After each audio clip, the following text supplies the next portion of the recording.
If you're ever in City Park at night, you'd be wise to stay away from this place, Mona Lisa Drive, unless you're into having a fright.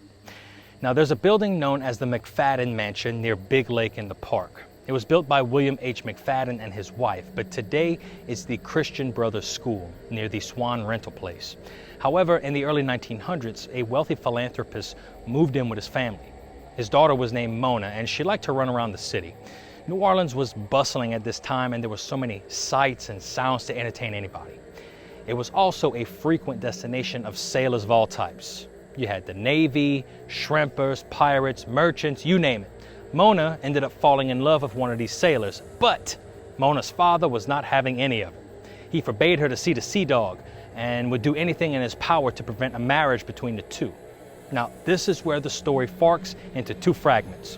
One version of the story says that she was so shattered that her sailor man didn't have daddy's approval that she jumped into the lagoon and drowned herself. The other version tells of the sailor being a complete piece of trash and using this girl for his own benefit as a quick fling while he's stationed in the city.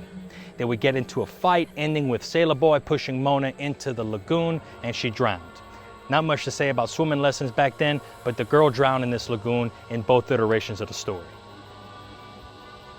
Now, in true Louisiana Dread fashion, this isn't the last time we're gonna hear about Mona. After her untimely death, however, her father would donate all of his holdings to the city with one condition: the city erect a statue in memory of his daughter. Now, photos from the 1930s show a statue in City Park that may be of Mona displayed at the center of an intersection of brick pathways, framed, neatly trimmed hedges on either side with a nearby fountain. The statue was of Mona's likeness, but in the pose identical to The Birth of Venus by Sandro Botticelli. Naturally, it slowly became a spot for teenagers to come make out and show off their cars. The legend goes that one night things got a little out of hand for a few kids who wanted to drag race. Not the RuPaul show, but one of the cars spun out of control and hit the pedestal that the statue of Mona was sitting upon, and it sent Mona flying onto the ground. The statue was then taken and still is allegedly stored at the New Orleans Museum of Art. This little incident did nothing to deter the activity of the city's youth, though. Young romance, testosterone contests, whatever the kids were doing, they did it on Mona Lisa Drive here. But they soon started whispering of a ghostly apparition of none other than Mona herself. Mona Lisa Drive here is a secluded road that runs north of the traffic circle on Harrison Avenue, past the Coterie Forest, and couples that parked there began to report a misty apparition that would loudly moan and tap on the car window. Witnesses have said that they've seen a swaying figure in white with a mournful expression on her face.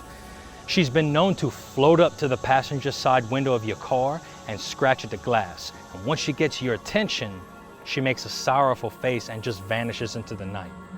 Screaming, yelling, and strange laughter have been heard by people passing the woods or playing at the tennis complex. Even scarier, these apparitions appear all throughout the year, but it's said that she's most active in the spring.